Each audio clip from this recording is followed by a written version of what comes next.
सभी भाई बहनों को ओम शांति। गणेश चतुर्थी की आप सभी भाई बहनों को ढेर सारी शुभकामनाएं। और अभी हमारे गणेश जी आ चुके हैं और ये बैठे हैं हमारे गणपति जी। तो आज हम बात करते हैं कि इस संसार सागर में कोई भी परिस्थिति आए तो हम डूब क्यों जाते हैं, क्यों घबरा जाते हैं, उसका कारण क्या है। तो जैसे मुर्दा होता है, तो जब मुर्दे को पानी में ले जाओ तो वो कभी डूबता नहीं है, और जिंदा इंसान पानी में डूब जाता है। इसका कारण पता है आप लोगों को क्यों? क्योंकि जो एक जीता जागता इंसान होता है वो पानी में चला जाए तो वो अपने हाथ पैर चलाता है, इसके कारण वो डूब जाता है। और एक मुर्दा होता है, मुर्दा का पानी के प्रति समर्पण भाव होता है, तो वो डूबता नहीं है, वो ऊपर ऊपर रहता है। तो उसका समर्पण भाव देखकर पानी का भी समर्पण भाव है, वो कभी डूबने नहीं देता है मुर्दे को। तो इसी प्रकार परमात्मा भी कहता है कि अगर तुम हमारे बताए हुए रास्ते पर चलोगे तो इस संसार सागर में हम कभी डूबेंगे नहीं।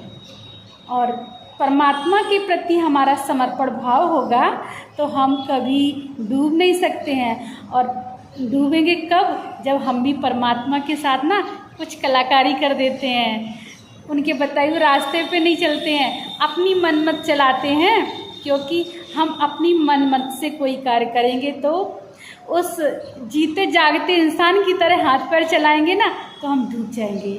और अगर परमात्मा के प्रति हमारा समर्पण भाव होगा तो परमात्मा हमें कभी डूबने नहीं देगा।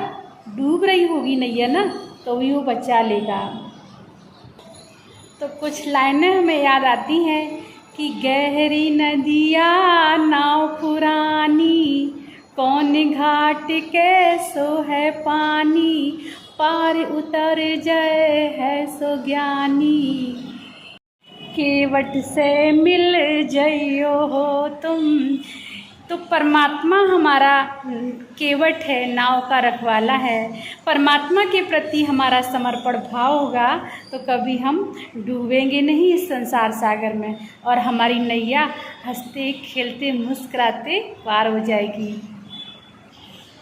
आज के संसार में लड़ाई है तो बस छोटे बड़े की, कि हम छोटे बन के क्यों रहें। तो हमें छोटे बनने में ही फ़ायदा है, छोटे बन के रह जाएं। जो तुम जाओ सवा बिरानी, मत करियो अपनी मनमानी, सोच समझ गम खइयो तुम, छोटे बन के रहियो तुम। तो बाबा भी हमें यही सिखाता है कि यहाँ आज लड़ाई है तो छोटे बड़े की है। और अगर परमात्मा सागर से हम मिले रहेंगे तो हमें पता चलेगा कहाँ किस परिस्थिति, कौन सी परिस्थिति हमारे पर आने वाली है, तो हम उससे सावधान हो जाएंगे।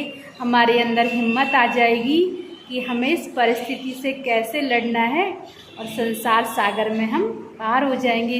क्योंकि परमात्मा ही एक ज्ञानी ऐसा है जिसको पता है कि इस संसार सागर में कितना ऊंचा है, कितना नीचा है, कितनी गहरी खाई है। तो परमात्मा से हमारा संबंध होगा तो हम खाई में गिरने से बच जाएंगे और सहज ही हमारी नैया पार हो जाएगी। क्योंकि आज संसार में लड़ाई है तो बस छोटे और बड़े की। छोटे बन के रहेंगे तो हमेशा खुश रहेंगे, और बड़े बनेंगे तो खुश नहीं रह पाएंगे, लोग कुछ ना कुछ कहते रहेंगे। तो परमात्मा के सब हम बच्चे हैं, आपस में मिल के रहेंगे, प्यार से रहेंगे तो जीवन मेरा हंसते खेलते पार हो जाएगा।